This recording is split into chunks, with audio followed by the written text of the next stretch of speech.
ada kaitan dengan seksual. แท้จริงฉันได้จากไปโดยทิ้งพวกเจ้าให้อยู่บนเส้นทางสีขาว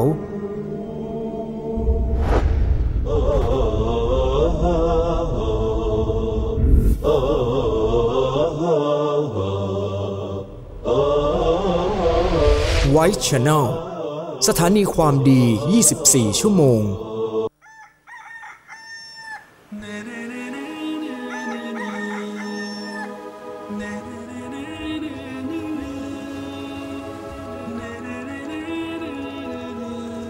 Tadi saya tengok daripada kajian ulama-ulama yang pada hari ini semasa ni, Malibnya seorang da'i yang ikhlas kepada Allah Ta'ala untuk nak ambil sikit dan dalam masa dia dah ada tadi sebar semua dengan ikhlas yang dia bawa tadi.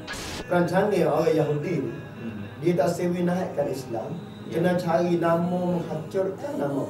Yes.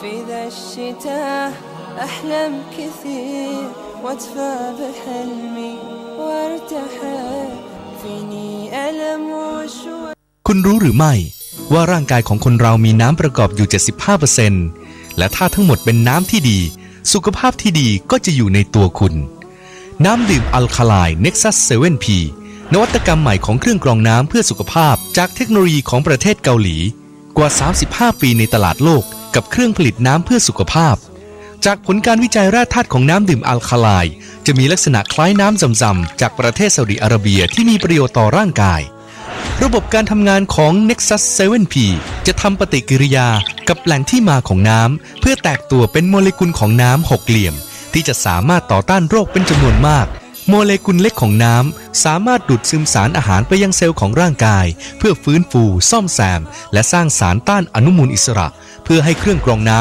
ำ Nexus 7P ดูแลน้ำดูแลสุขภาพของคุณติดต่อหรือสนใจเป็นตัวแทนจำหน่าย094-493-6643พักผ่อนอย่างมีสไตล์อบอุ่นใจเหมือนได้อยู่บ้านเชิญที่โรงแรมรีเจนต์ลอดจ์ลำปางโทร05-432-3388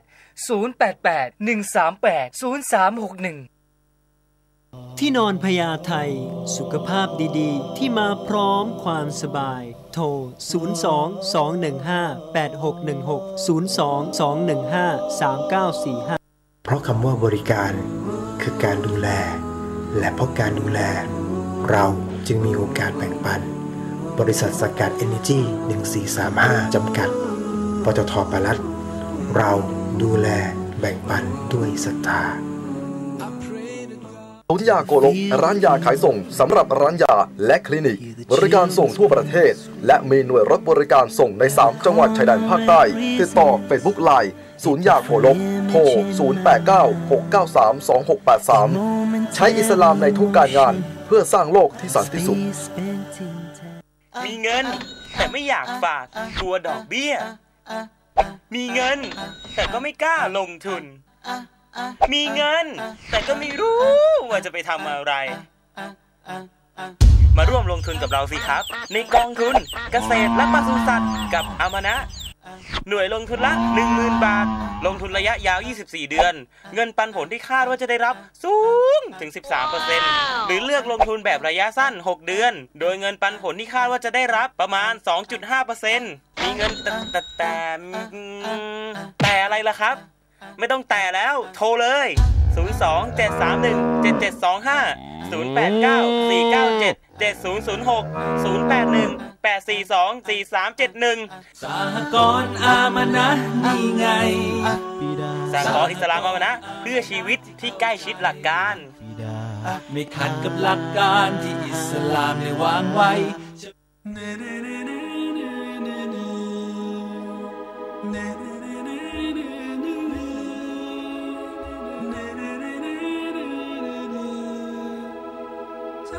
السلام عليكم ورحمة الله وبركاته إن الحمد لله نحمده ونستعينه ونستغفره ونتوب إليه ونعوذ بالله من شرور أنفسنا ومن سيئات أعمالنا من يهده الله فلا مضل له ومن يضلل فلا هادي له وأشهد أن لا إله إلا الله وحده لا شريك له وأشهد أن محمدا عبده ورسوله اللهم صل وسلم وبارك على نبينا محمد وعلى آله وصحبه أجمعين أما بعد اللهم اهدي قومنا فإنهم لا يعلمون اللهم اهدي قومنا فإنهم لا يعلمون اللهم اهدي قومنا بهدي القرآن ربنا ظلمنا أنفسنا وإن لم تغفر لنا وترحمنا لنكونن من الخاسرين على الله توكلنا ربنا لا تجعلنا فتنة مع القوم الظالمين ونجنا برحمتك من القوم الكافرين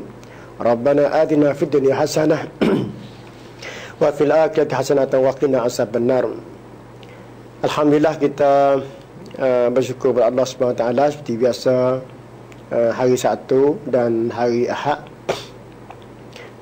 sebelah pagi selepas subuh kita bersama dalam ruangan ilmu yang diadakan melalui TV channel sebagai untuk nak beri ilmu dan tazkirah kepada umat supaya kembali pada jalan yang diredha oleh Allah Subhanahu wa taala.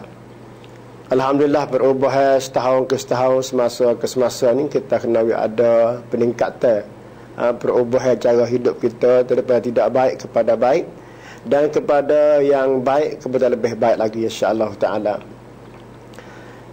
Sehubungan dengan agama Allah taala tidak ada sama dengan agama-agama lain, tak ada. Islamnya lebih segala-gala dari segi ilmu dan juga dari segi penyebaran ilmu, dari segi mengajar, dari segi apa saja pun Islam lebih daripada agama-agama lain. Sebab Islam ni dia atur mengikut susunan yang diatur oleh Allah. Islam dia mengatur dan mengikut susunan yang diatur oleh Allah Ta'ala dan Rasul. Sebab itu agama yang paling banyak memberi ilmu kepada umat iaitu agama Islam. Dalam masjid, dalam radio, dalam televisyen, itu TV, itu semua tidak ada ilmu yang nak sama dengan ilmu Islam. Dan tidak ada penyebaran Islam yang paling banyak sekali, iaitu agama Islam. Pendakwah agama Allah Ta'ala ni Islam lah yang paling ramai sekali. Alhamdulillah. Maka Alhamdulillah pada hari ini saya Ustaz Anas bin Abdul Rahman akan bersama dengan para penonton sekalian insya-Allah untuk memberi tazkirah yang sambung daripada kemarin, iaitu sejarah Rasulullah SAW secara ringkasnya, iaitu perwatasan sesudah Nabi kita Muhammad SAW. Kerana orang kita ni kadang-kadang dia tak tahu cara detailnya, dan kalau masa sikap ni tak ada habis. Sejarah Rasulullah ni banyak yang dicatat oleh ulama-ulama Islam, dan mari duk komen pula. Mari duduk buat analisa tentang sejarah Rasulullah ni banyak. Semenjak daripada lahir Rasulullah sampai kepada wafat. 63 tahun. Panggil bukan sikit sejarah perkembangan Rasulullah kepada masyarakat, kepada ummah. Dan contoh bagi segala semua dunia yang ada di atas muka bumi ni, pakat dia tengok contoh Rasulullah. Sekarang salah satu panggil contoh yang ajaran cara hidup ni yang cukup syumul, yang cukup sempurna, tidak ada sama dengan iaitu agama yang dibawa oleh Nabi kita Muhammad SAW. Sehubungan dengan bulan ni, bulan Rabiul Awal. Bulan Rabiul Awal, saya dah kemarin kata tahun 1436 Hijrah, maknanya jarak jauh kita dengan Rasulullah ni 1436 tahun. Kalau kira daripada masa umur hijrah daripada Mekah Al-Mukarramah menuju kepada Madinah Al-Munawwarah. Tapi kalau kita ambil umur awal lahir itu banyak lagi lah.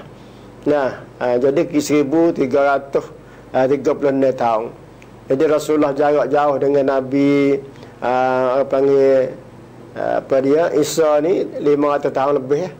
Jadi kita ni jarak jauh dengan Rasulullah ni lebih panjang umur daripada dengan Nabi Isa lagi.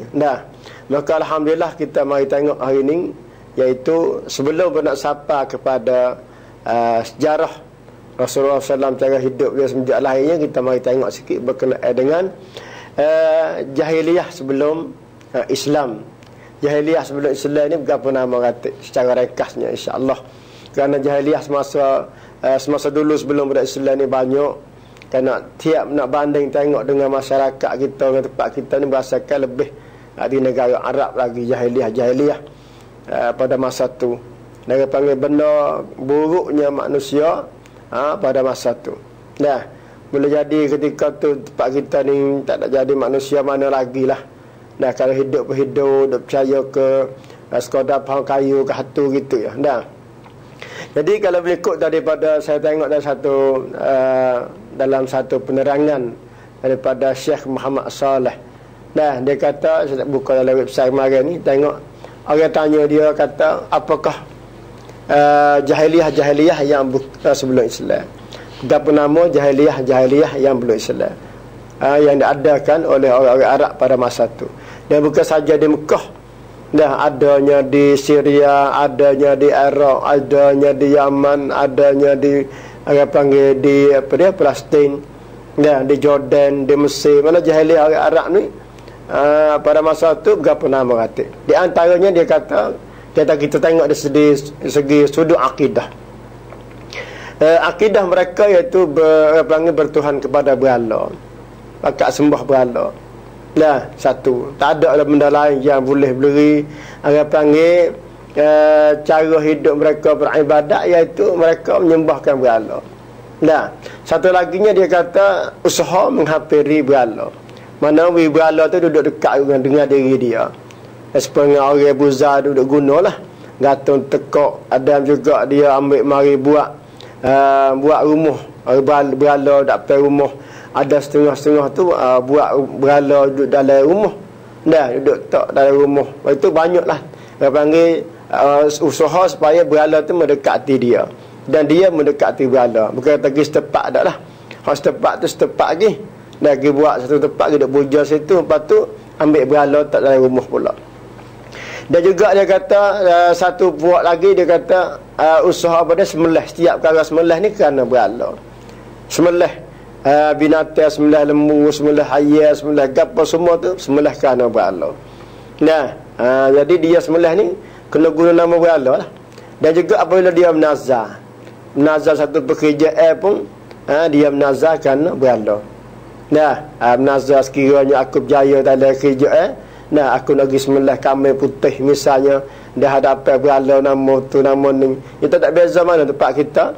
Tempat kita ni kalau masa anak panggil hilal sakit ke apa, nak pergi lepas kambing di atas kubur, nak pergi lepas panggil sembelih ayam putih di atas kubur. Jadi tempat kita ni banyak duduk guna. Pada masa jahiliyah pun tempat kita ada juga, tapi tak banyak siapa dengan mereka. Nah, jadi masa tu apa yang kata sembelih kerana berhala, dan menazar juga kerana berhala. Sembelih kerana berhala ni saya ingat saat ni iaitu sembelih satu pekerjaan, nak buat pitipitan ke apa, nak lepas bala ke apa nama dia sembelih. Apa panggil kerana berhala lah. Tempat kita ni ada nak tolak bala ni sembelih ya. Orang panggil datuk ni tempat kita. Dan juga orang panggil dia buat berhala ni boleh jadi serupa dengan manusia. Buat rupa berhala ni serupa dengan manusia. Dia serupa dengan siapa dia? Serupa dengan Uzza, serupa dengan Yarus, Suwa'an wa Yarus, dan serupa berhala dengan rupa nama tu. Dan juga usaha dan memperbanyakkan berhala keliling Kaabah sebanyak 360 ekor. Duduk keliling Kaabah tu ada 360 ekor berhala. Ketika tu belum Rasulullah mari lagi tu ada dah lah. Maka dia buat berhala di keliling Kaabah 360 ekor. Jadi kalau semua seekor sehari, hari ni semua seekor, esok seekor, bermolek setahun. Bermolek setahun, bermolek. Dia panggil berhala yang keliling Kaabah. Dan juga sebab itulah Allah Subhanahu Wa Taala dia ayat ke mana? Dia ayat kata puak-puak pada masa tu jahiliyah pada masa tu, wa ya'buduna min dunillah ma la yadurruhum wa la yanfa'uhum wa yaquluna haula'i syufa'auna indallah. Dia kata puak-puak dan sembah berhala ni, mereka itu menyembah selain dari Allah. Jadi sebelum pada Islam ni mereka ada sembah selain Allah Taala, ada sembah berhala lah. Dan ada juga sembah pohon kayu, sembah panggil benda-benda yang tidak diizinkan Allah Subhanahu Wa Taala. Sedangkan berhala tu ma la yadurruhum ma la yanfa'uhum.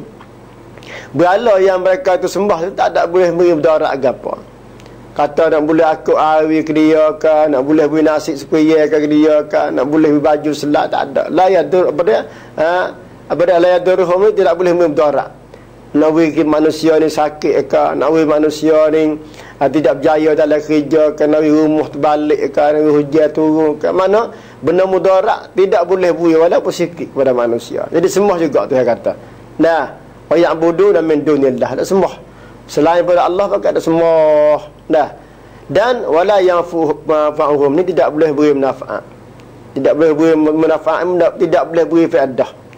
Nah, ada je beri tengok tempat kita nak sembah berada, boleh beri faedah apa kata. Dok bergantung tekok, dah yap jujur, ada faedah apa nama tak dia boleh beri. Tak ada boleh beri apa sebab dia bukan benda orang panggil ada nyawa ni tak ada. Nah, dan dia kata mereka itu ni, nah, duduk sembah berhala ni, apa dia kata yang kami sembah ni ialah memberi siapa panggil untuk sifat kepada kami dari Allah Ta'ala. Jadi dia sembah berhala juga, tapi sebahagiannya dia minta berhala tu minta kepada Allah supaya beri syafaat kepada mereka. Itu adalah sudut panggil akidah, sudut ibadat. Nah, dan juga dalam perekat kepercayaan akidah segi pegangan pula. Pada masa dulu dia ada Araf. Araf ni besar benar. Araf ni tempat kita agak menengok lah, menengok benda-benda gaib dan benda-benda gaib. Supaya dengan mudah-mudah kat kita curi, orang curi barang, dah curi apa dia ni, tali tekak ke ataupun tali tangan ke ataupun duit kita hilang ke berapa tegak, dia berjujur pergi cari kepada Tok Nujung, pergi cari Tok Guru lah. Tok Guru juga tempat kita nak masa menengok pun. Nah, sebab ada baru ni saudara kita tanya kata, boleh ke tak kita semaya turut terimeh yang bersyirik dengan Allah? Ingat tak baru ni? Nah, jadi Tok Guru kita, Tok Guru lah dia tu. Ataupun terimeh. Nah, orang pergi menengok rumah dia, kita menunjung rumah dia, kita buat berapa rumah dia ni, azimat rumah dia. Jadi jelas dia ni bersyirik dengan Allah Ta'ala. Maka dia tak boleh ke tak? Saya boleh cari tempat yang boleh, tak ada seorang habuk ulama mereka cek kata boleh. Nak cari nak kata boleh, tak ada seorang habuk. Dah semuanya kata tak boleh. Kalau kita tahu kata dia tu bersyirik dengan Allah Ta'ala. Nah, cuma hak kata boleh sikitnya ta'imeh wasa bid'ah. Terus kiranya ada masjid lain, nah ada masjid lain yang tidak ada bid'ah, maka tinggal ta'imeh tu pergi semaya masjid lain, itu lebih afdal, itu lebih aula. Dah kita semaya dengan Tok Imeh duk mengarut sendiri akan agama, dah dia buat begitu begini, dak reka segi dalam agama tu tak ada dalam Islam. Islam ni dia ada syariat dari Allah Ta'ala. Araf ni maknanya dia menengok ramai tempat kita ada ni, menengok raib gapo semua tu pakai pergi menengok. Yang keduanya berkenaan dengan al-kahin. Al-kahin ni maknanya menujung. Ambil orang tangan ni wayak. Urat tangan lagu ni, orang panggil butong lagu ni. Nah, jadi menujung lah. Raib panggil hilang duit, menujung pergi mekau ni, panggil tempat kita panggil mekau.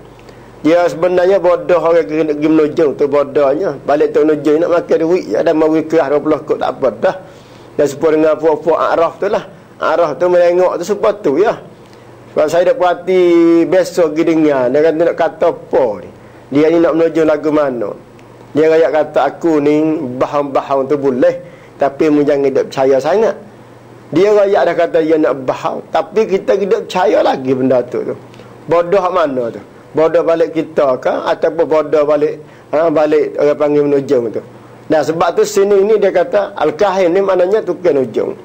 Nujung situ, nujung sini, cari benda, buayak benda-benda yang menyalahi akan agama Allah Ta'ala. Menujung ni maknanya buayak benda-benda yang gaib. Nah, benda dah bahang gitu ya. Itu jahiliyah pada masa tu. Sebab tu Nabi Muhammad SAW dia kata man ata arrafa fas'alahu bima yakul anisyai. Nah, maka dia pergi temu dengan tukang nujung ataupun dia pergi temu dengan tukang menengok tangan gapo sama urat tangan gapo semua ikutlah. Nah, jadi dia pergi tanya tukang nujung daripada suatu perkara. Fasaddaqahu bima yakul, maka dia pun percaya apa yang dikatakan oleh tukang ujung ataupun orang menengok. Nabi kata lam tuqbalahu salatun arba'ina lailah. Maka Allah Ta'ala tidak terima kesmaya dia 40 hari. Bahawaliknya orang pergi menengok penujung ni bukan sehari. Hari ni dia pergi menengok penujung ni, dan moyak kata Ishak kena pergi tengok penujung tu, dia pergi pula. Nah, jadi kadang-kadang tu duit orang hilang tu lebih banyak daripada duit orang untuk penujung ni, lebih banyak daripada duit dia hilang. Tu dia kata bodoh tu. Nah, yang ketiganya iaitu perkara yang ada jahiliah sebelum Nabi Muhammad SAW mari ke dunia ni, iaitu sihir. Sihir ni iaitu kalau kita yang kenal dengan pekerjaan yang buat kenak tu. Nah, buat kenak jadi tempat kita yang panggil anak kerak ke apa tu. Nah, buat ni yang minyak orang jadi lagu tu, ambil patung, ambil apa dia jenis, apa dia anak ke apa tu. Nah, dia buat apa dia cocok dengan jarum keduk sakit ke apa semua tu. Jadi ke tak benda tu? Jadi. Kerana berlaku pada masa Nabi Muhammad SAW tu ada. Nah, banyak di kalangan sahabat-sahabat kena sihir Fok Yahudi. Banyak di kalangan orang musyrikin kena sihir sama dia. Dia panggil sihir. Jadi sihir ni kalau mereka mengikut dalam Islamnya, baik dalam mazhab Hanafi, mazhab Maliki, mazhab Ambali ni, semua tu kak Imam Syafi'i sendiri pun hukum dia kak, iaitu bunuh sah ya. Tak ada kata hukum dia tu igak orang panggil godai ke apa dak. Nah, sebab Nabi kata orang sihir ni hukum dia nya sah ya. Dah, Nabi kata suruh godai, daripada suruh bunuh. Nah, had dia ni as-sahir ni darabatu bis-saif. Maknanya kena orang panggil kerak tekak. Kena bunuh lah. Dah, tak panggil kodai dengan pedai kat. Orang panggil tak tekak mati. Sebab tu Sayyidina Umar radhiyallahu anhu. Sayyidina Umar ni dia kata orang sahih ni baik laki-laki dan perempuan, orang panggil suruh bunuh kedua. Dah. Dia kata bunuh. Orang panggil kullu sahir wa baras-sahirah. Nah, maknanya kena bunuh. Tak ada dah muka lain bagi orang sahih ni, laki-laki dan perempuan. Tempat kita dulu ni banyaklah. Tanya kata lagu sebab apa boleh siapa kena bunuh orang sihir ni. Nah, jadi munasabah dia ni dia panggil dia buat kena orang jadi gila, dia buat kena apa semua tu. Nah, dia panggil sebab tu dah dalam Islamnya hukum dia kena bunuh. Dia bunuh seorang tak sihir dah. Nah. Dan juga dia panggil jahiliah pada belum Islam tu dari segi pergaulan dan ibadat dan adat. Nah, sebelum kita masuk sejarah ni kita kecil ni dulu kita tahu. Secara rekah tu banyak lagi lah pada masa dulu ni. Pergaulan adat dan apa panggil ibadat dia. Di antaranya salah satu pergaulan dia tu memang sekali dah bukan Islam ni, malah mana sangkum lembu lah gitu. Tempat kita lah. Kita tengok orang selain pada Islam dia bergaul lagu mana, dia bersaing lagu mana. Orang negeri Sia ni tak ada dah. Dia cara bersaing dia ni dia suka turut orang panggil luar. Nah, kalau masa dulu ni, masa dak badu dengan cakawan dulu ni, dan ni pun ada badu darah ke apa semua ni, orang negeri Sia ni rela sanggup pergi zina dengan orang-orang England, zina dengan orang Jerman, zina dengan orang Amerika, nak wi anak tu jadi janguk supaya nak wi orang panggil nak badu dah, orang panggil ratu cantik lah. Jadi negeri Sia pergaulan ni tak ada lebih pada orang panggil teruk pada agama lain hari ni apa. Nah, hari ni kauli pula. Sebab anak kita jadi rambut makhluk apa anak kita. Rambut biru, hijau, putih, kuning, merah. Anak kita ni jadi makhluk lain dah tu. Dah siapa dia ada anak rambut cahaya kuning, hijau, merah tu, nah kena cukur dululah. Sebab anak kita ni jadi apa, jin ke setan ke apa tak tahu anak kita tu. Nah, dan yang keduanya ada panggil itu pergaulan. Bebas laki-laki dan perempuan ni memang. Di masa di Mekah dulu sebelum Islam ni dia ada satu rumah. Rumah perempuan sambut teh pendatang. Maknanya tempat pelacur, bahasa Malaysia panggil pelacur. Dia panggil subhani lah. Negeri Sia ni. Makruf tempat kita ni, orang panggil ahli kampung ni, dia panggil tempat orang Tina jual tubuh. Nah, jual tubuh. Jadi orang mana mari, orang Syria, orang Syam, orang Mesir, orang mana mari juga, mari dia ada tempat tu. Rumah tu panggil simpan ni. Berarti sama taruh ada perempuan yang jual tubuh ke apa semua banyak. Dan selaginya segi pergaulan dan juga segi adat, istiadat dia tu kalau masa dia buat ibadat. Buat ibadat ni dia tawaf Baitillahil Haram ni, cara telanjang apa ada. telanjang, dan secara bersorak pun ada. Dah, ada hak secara kecing pun ada, nak tawaf Baitullah Haram. Buat haji seperti juga mereka itu. Yang mengaku kata mengikut atas agama Nabi Ibrahim. Ala millat Ibrahim. Dah, turut atas agama Ibrahim. Tapi ibadat mereka tu menyalahi akan agama Allah Ta'ala. Ketika itu tu Nabi tak mari lagi. Allah Ta'ala tak hantar Nabi mari lagi. Dan juga ada istiadat mereka menghinakan anak perempuan. Nah, boleh anak perempuan bunuh. Nah, sebab dia aib, malu lah kepada masyarakat. Jadi boleh anak perempuan tu bunuh. Jadi ketika tu bunuh ramai benar. Pada hari ni ada ke tak bunuh anak perempuan? Nah, hari ni tak ada perempuan laki-laki dah bunuh habis. Nah, bunuh dalam orang panggil dalam kanunnya dah hari ni. Nah, kau kaya, kau bunuh. Dan kita tengok dah hari ni pula pun orang panggil kalau jadi kru, jadi acar, jadi kapal semua ni kak mudah terpengaruh ke anak orang ya. Anak ramai-ramai ni takutnya orang panggil sesak, miskin lah apa bunuh. Dan perancang keluarga ni ramai pakat bunuh manusia dah hari ni. Sebab tu benda ni orang panggil berlaku dari masyarakat ni kerana ambil punca pada jahiliah, bunuh anak. Nah, sebab kita kena ingat benda-benda ni kena jaga benar. Sebucanya tak erti Islam lah, tak erti agama Islam.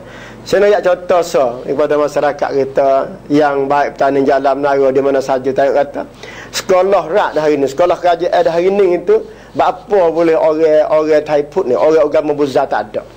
Agama Buddha tak ada. Sebab dia anak sekat dua orang ya. Di kapur-kapur agama Buddha dah hari ni tak ada sekolah, banyak ke mati. Kalau orang Islam tak hantar mengaji di sekolah rak, sekolah patom ni tak ada. Sebab dia anak dua orang. Pada boleh anak berapa kena umur tu, kena yang main prom ni kena umur 35, umur 40 baru boleh anak. Pada anak dua orang takut miskin. Pula boleh anak dua orang tu nak nanti besar anak ni pula mak ni mati dah. Nah, pada anak nak boleh belaki, boleh anak pula dua orang. Sebab tu sekolah dari ni sekolah berat, sekolah patong ni tak ada. Tak ada dah. Sebab mereka itu bunuh. Bah kita orang Islam dah turut juga kita ni tak seridik benar. Sebab tu dalam Islam tu dia orang panggil lari benda-benda dah lagu ni. Dan suka perang. Pada masa jahiliah dulu ni suka perang. Dan minum arak, mabuk ni menjadi satu adat resam mereka. Setiap piti-pitan, setiap gapo nombor dia buat ni, semua tu dia ada orang panggil dia ada cara orang panggil jamu ni setiap kali dia buat jamu tu dia ada arak. Dah mabuk ni menjadi satu adat bersama bagi mereka. Ini yang Allah Ta'ala sebut dalam apa dia yang pada ulama-ulama cerita berkenaan dengan jahiliah pada masa dulu. Dah, secara ringkas. Sebab itu Allah Ta'ala hatta kan Nabi Muhammad SAW sebagai Nabi yang terakhir bagi semua akhlak manusia. Bagi semua akhlak manusia dalam bentuk jahiliah kepada Islam. Sebab tu Allah Ta'ala ada kata wa ma arsalnaka illa rahmatan lil alamin. Wa ma arsalnaka illa rahmatan lil alamin, iaitu surah Al-Anbiya ayat yang ke-107. Ya, surah Al-Anbiya ayat 107. Maksudnya dan tidak kami utuskan engkau wahai Muhammad. Maknanya Allah Ta'ala tidak hantarkan Nabi Muhammad mai ke dunia ni kecuali untuk memberi rahmat bagi sekalian Allah. Masya-Allah. Tengok, dah bawa rahmat Allah Ta'ala bagi sekalian Allah. Kita ni umat Muhammad ni rahmat banyak. Ibadat sekarang boleh 10. Dah, kita niat nak buat ibadat Allah Ta'ala beri dah 1 pahala. Dan kita buat jahat sekarang boleh 1 ya jahat. Dan kita